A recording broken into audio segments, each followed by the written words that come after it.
distingue a los colombianos. Doctor, ¿es verdad que a usted le gusta que le digan Otto de Río Sucio? Es una manera de identificarme. Como toda la vida he hecho alarde de haber nacido allá el 7 de agosto de 1920, entonces la gente se recuerda, ¿no? Se recuerda de la fecha y entonces siempre me asocian a Río Sucio, porque además siempre he sostenido que parte de mi obra intelectual se debe a las enseñanzas que recibí allá de la cultura popular. Río Sucio tiene una cultura popular muy profunda, muy fuerte, que nace del carnaval. El carnaval es en verso todo, los decretos, lo que habla el diablo, todas las cuadrillas, etc. Entonces eso ha creado una situación general de que la gente tiene vocación literaria, tiene interés por la literatura, tiene interés por la cultura, por las diferentes formas de manifestación del pensamiento. La prueba es que una de las cosas grandes, especiales, que tiene Río Sucio es la gracia de la conversación de toda la gente. Todos tienen una capacidad de comunicación para expresar sus ideas, sus rechazos, sus admiraciones, etcétera, etcétera. Y todo eso es una corriente nacida del uso de la palabra en el carnaval. El carnaval es la palabra, el carnaval es la constancia de que hay un lenguaje para decir todas las cosas, de admiración, de reprobación, de canto, de lucha, etcétera, etcétera. Y eso es una forma de la cultura que naturalmente influye y determina mucho todo el proceso de cualquier riosuceño. Como yo he hablado mucho de eso, entonces la gente me identifica, me dicen Otto de Río Sucio siempre, ¿no? Esa es una modalidad de distinguirme y de señalarme.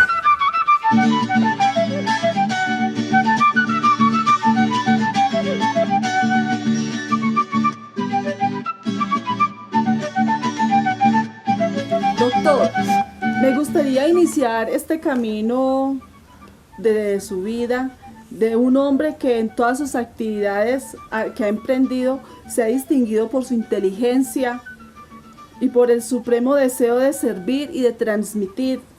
Doctor, ¿cómo fueron esos tiempos en su infancia en Río Sucio? Esa relación familiar, su padre, su señora madre, sus hermanos. En mi vida ha sido una vida muy plena desde el comienzo hasta estos días. He tenido algunas desgarraduras, dolores de la muerte, como la muerte de mi hijo, la muerte de mi padre, de mi madre, la muerte de mi esposa de Libia, con quien viví 60 años en una gran armonía y felicidad humana e intelectual. Fue un gran regocijo espiritual la cercanía de ella. En mi infancia, en mi casa, había tres cosas que nos distinguían. Primero, éramos gente muy conversadora toda. Mi papá era un hombre que conversaba con una gran rapidez, con una gran capacidad de profundizar en los temas, etc. Y eso nos mantenía vibrantes a toda hora. Los desayunos, los almuerzos y las comidas en mi casa era un espectáculo de conversación, de presentar los problemas de la vida, los problemas del pasado, los problemas presentes, siempre en el mejor lenguaje y siempre incitando a que uno se superara. Mi mamá venía de familia de gente intelectual. Porfirio Barbajacó, el poeta, es uno de sus parientes. Sabía mucho verso y sabía muchos capítulos de novelas románticas. Decía que lo más importante que había en la vida era el amor, que era lo que incitaba, lo que daba fortaleza, lo que impulsaba, lo que descubría nuevas regiones de la personalidad. Y nos recitaba muchos versos y nos leía muchas novelas, de suerte que estábamos en un ambiente de conversación y luego de diálogo sobre la poesía y sobre las cosas grandes de la literatura. En tercer lugar, Los periódicos llegaban a Río Sucio, no había carretera, llegaban en unos rollos, 4 o 5 números del Tiempo, del Correo Liberal de Medellín, de Acción Liberal de aquí de Bogotá, etcétera, la revista. Y eso lo leía mi papá con mucha devoción en la oficina después de las 5 de la tarde, que terminaba de trabajar, se ponía a leer esos periódicos para la gente y la gente se sentaba. No había radio, no había televisión. Llegaban 40, 50 personas. Leían también en esa época mi papá, Lorenzo Betancourt, médico muy importante que hubo en Río Sucio, Blas Cataño, que fue un hombre también de mucha inteligencia, y yo era el muchachito que también leía, ¿no? De suerte que en ese ambiente me crié y con todos los dones que da el pueblo. Nada que enriquezca más a la personalidad que nacer en un pueblo, porque el muchacho en el pueblo es centro de todo. Asiste a las fiestas, conoce a los borrachos, ve a las mujeres alegres, interviene y escucha las conversaciones de los mayores, está siempre en contacto feliz, alegre, de impulso, de conocimiento. También asiste a los velorios, a los muertos, etcétera, de suerte que es eje de la vida social. La gente no lo determina uno como muchacho, como niño, pero uno está en el centro de todos los acontecimientos. Eso me formó.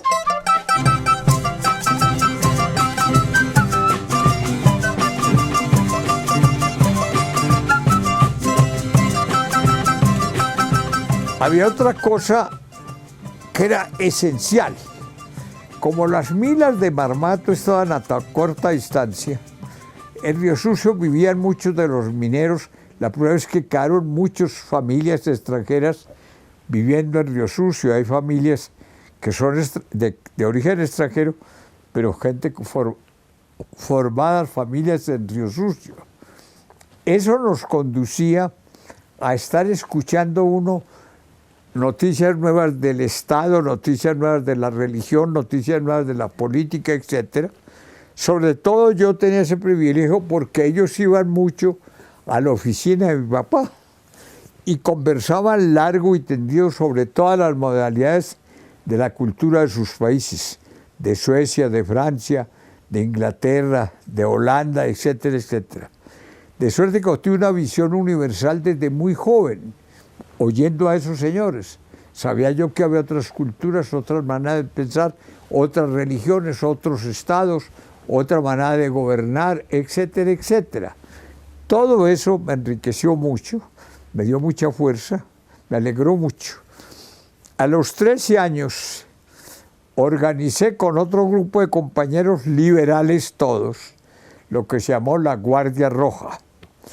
Esa Guardia Roja era para estudiar.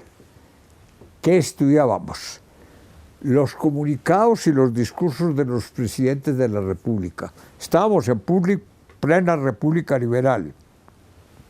Los grandes discursos de los oradores de esa época, Gabriel Turbay, Jorge Eliezer Gaitán, Carlos Lozano y Lozano, etcétera, etcétera, todos los grandes hombres del país. Además, en esa época, la dirección liberal escribía unos mensajes muy largos, explicando lo que estaba pasando en el país, por qué se presentó tal ley, qué sentido tenía esa ley, para dónde se dirigía esa ley. Todo eso venían en unos comunicados muy largos de la dirección. A nosotros nos daban copia y nosotros nos aprendíamos eso de memoria. Y nuestro oficio era ir de barrio en Río Sucio, anunciando con anterioridad que íbamos y reunían a los liberales del barrio. Nosotros explicábamos todo eso. Y además viajábamos a las veredas para hablar con los campesinos liberales.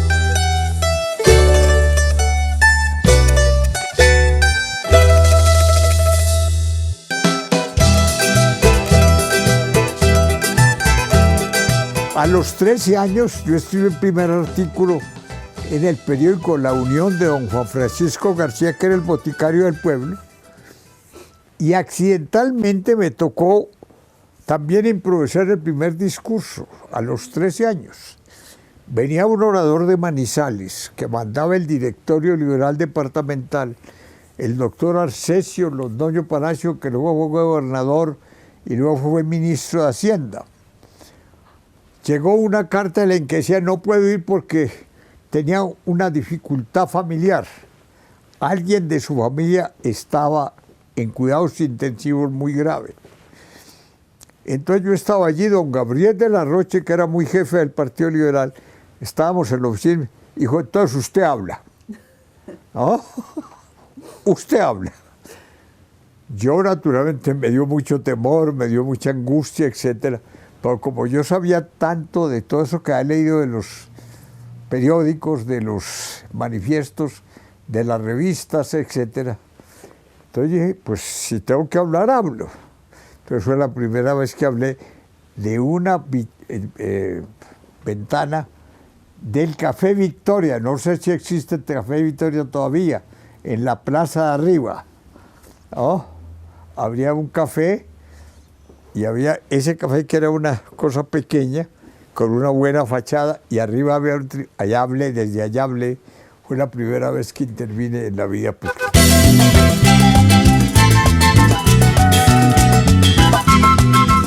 ¿Cómo recuerda ese primer encuentro con el carnaval de Río Sucio? ¿Cómo era el carnaval en esos días de su juventud, en esas épocas? En esas épocas yo creo que lo mismo que ahora. Se creaba la República Carnavalesca, se establecía, se proclamaba el carnaval y cada 8 días había los decretos que eran en verso y los hacía cualquiera. No se necesitaba tener especialidad ni cultura, sino que era una cosa popular. Por eso yo hablo de la cultura popular de Río Sucio. Eso se hacía en verso, tenía mucha gracia, asistíamos todos, etc. Y se iba endiablando el alma. Si no está bien endiablada el alma, uno no entiende el carnaval de Río Sucio. Entonces ya el carnaval llegaba, entraba el diablo, que era una figura gigantesca siempre, o de la carretera que va de Bogotá allá, o de la carretera de Medellín, llegaba saludando. Ese día se le ponían flores, se le tiraban flores, serpentinas, las señoras se vestían muy elegante, la gente estrenaba. Era un espectáculo de gracia mental. Alguien le hablaba, el diablo contestaba y conversaba el carnaval.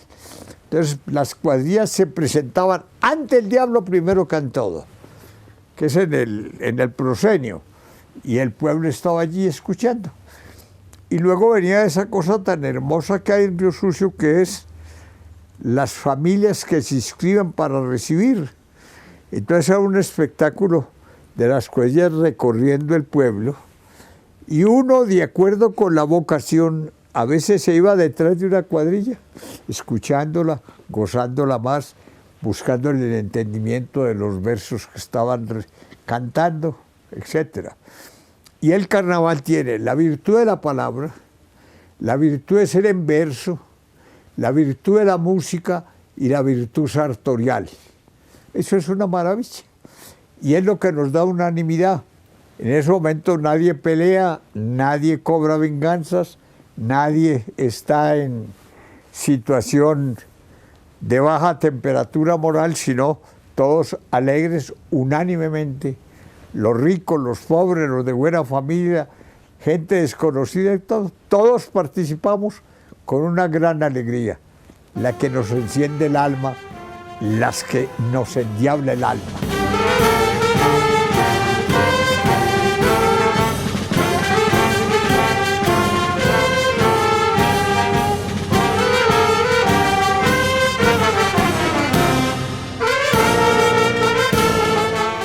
¿Cómo surge el diablo precisamente en el carnaval de Río Sucio? El carnaval nuestro es origen indígena. Es una tradición de la época de antes de la colonia. Usted recuerda que había, Fray Pedro Simón habla de los diablos de los diablos bailadores. Por ahí hay que buscar. Ese es el origen. Eso no es extranjero, eso no es de otro país, eso no es de otra cosa, es una cosa auténtica nuestra. Por eso la amamos tanto y la respetamos tanto y hay que cuidarla mucho. No podemos dejarla que pierda su carácter propio, su carácter de autenticidad, su carácter de identidad que nos da. El diablo es nuestro y es el único diablo bueno, omnipotente, que no tiene ninguna relación con las cosas teológicas o religiosas. Es un diablo omnipotente que entra para invitarnos a cantar, a bailar, a enamorar y a tener alegría permanente.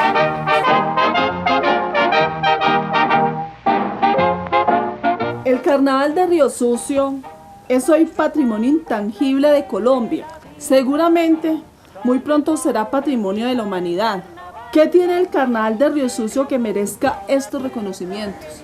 El manejo de la inteligencia. Es un carnaval de inteligencia. Desde que comienzan los decretos, está la inteligencia funcionando. La inteligencia funciona en los decretos, funciona en las cuadrillas que se cantan, en todos los actos. Hay una cosa de manejo de la inteligencia y la sensibilidad, sublimándola para que sea una expresión de la cultura popular.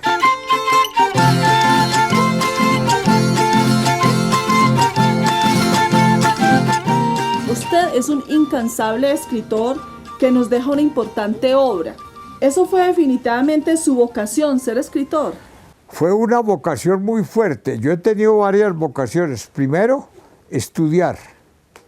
En segundo lugar, el derecho, que me dio una visión universal, porque el derecho toca todas las ramas de la actividad humana.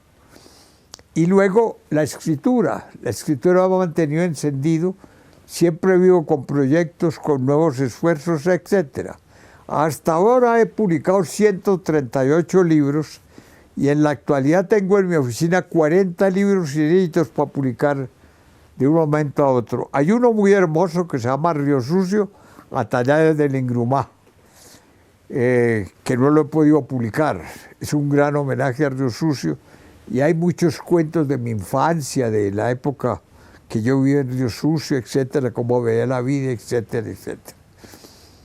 Tuve la virtud de estudiar en Popayán la Culta, donde los estímulos intelectuales, patrióticos, constitucionales, sociales, le dan a uno un gran impulso, una visión alegre, brillante, luminosa de la vida. Y luego fui a Medellín, donde tuve la particularidad de que el profesor de Derecho Constitucional fue el doctor Fernando Gómez Martínez, dueño y director del Colombiano. Le entregué algunas notas que escribí y me dijo que dirigiera un suplemento, el suplemento Generación. Yo tenía en ese momento 17 años. ¿No? Hicimos una gran revolución literaria, lo dirigí con un gran compañero intelectual, Miguel Arbeláez Sarmiento. Hicimos una obra grande durante 5 años. Mientras tanto, estaba estudiando Derecho en la universidad y teniendo la alegría espiritual de mi vida, que era el amor, que cubría y me empujaba y me sacudía todas las fibras más hondas de vivir.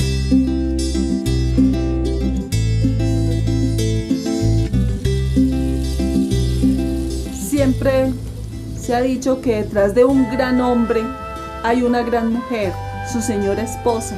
Fue mi compañera y realmente me ayudó mucho. Ella era persona que tenía mucha formación cultural, ¿no? Entendía mucho de derecho porque su papá era abogado y ella estudiaba con él. Era persona que sabía mucho de literatura, mucho, demasiado, ¿no?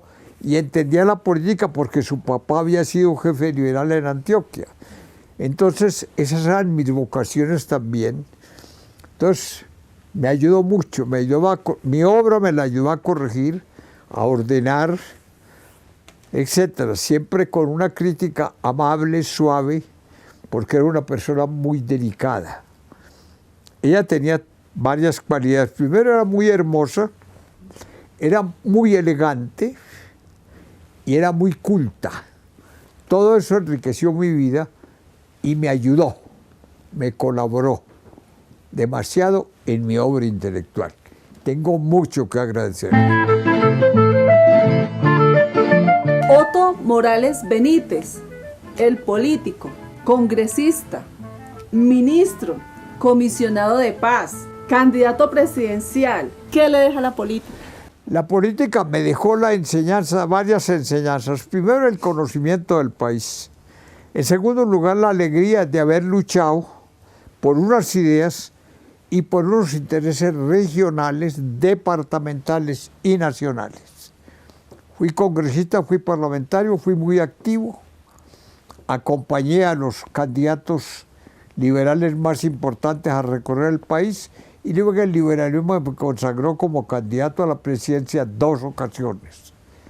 No llegué a la presidencia porque los clientelistas, que son los que se roban el tesoro, los que dañan el Congreso, los que pervierten la política, porque no tienen cultura, no tienen nada que respetar, me fueron a ofrecer su apoyo, pero que querían saber cómo íbamos a manejar el gobierno. Y yo dije, yo llego con autonomía, llego con libertad, llego a la presidencia sin ningún compromiso para poder desarrollar un programa. Por eso no fui. Si yo negocio con ellos, seguramente hubiera sido presidente. Pero no me angustia, me desespera, porque tengo la virtud de siempre andar buscando la doctrina, la ideología, el pensamiento del liberalismo. Parte de mi obra esencial es ese pensamiento liberal, esa vocación de democracia, ese deseo de reformas sociales, que es lo que le da acento al liberalismo hacia la izquierda. Yo he pertenecido siempre a esa vocación y no quiero desertar de allí.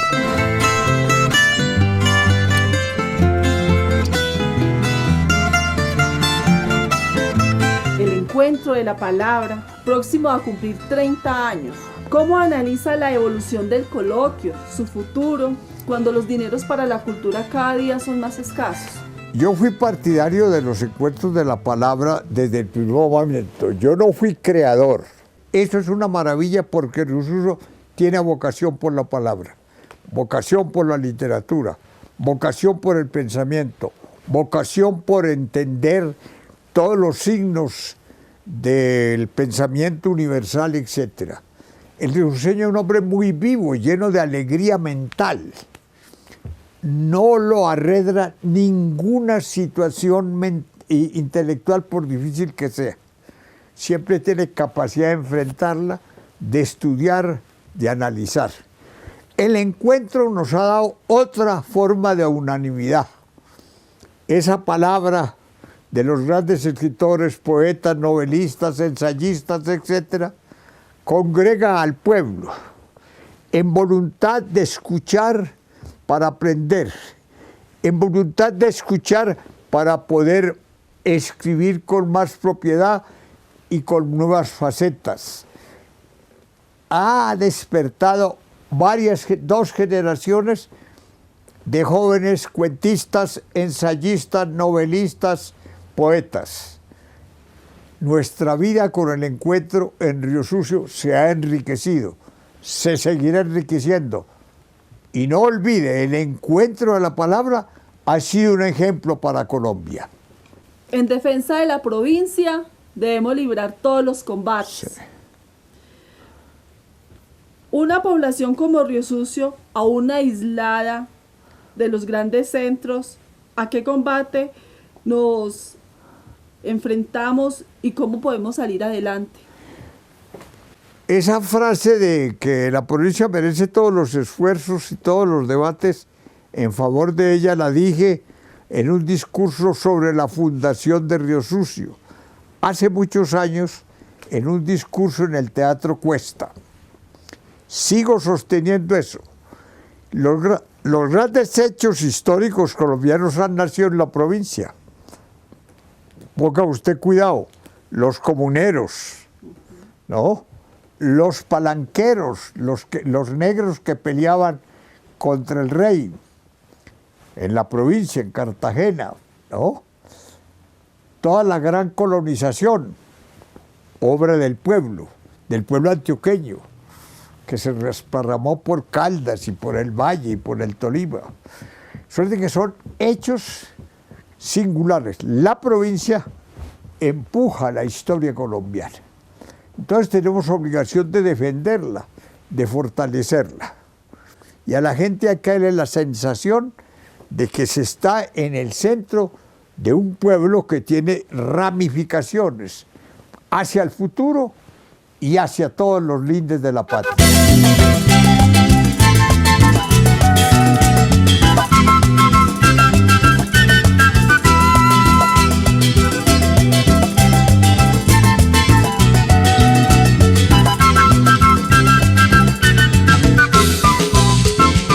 En grandes reuniones donde usted ha estado y a nivel nacional, su carcajada es única. ¡Ah! Tiene fama universal. La gente generalmente no me dice en grandes reuniones, yo te vi, sino yo te oí. Toda la vida he tenido una carcajada muy amplia, muy generosa en la forma de expresarla, porque tengo un espíritu muy alegre y siempre confundido con la alegría de todos mis conciudadanos.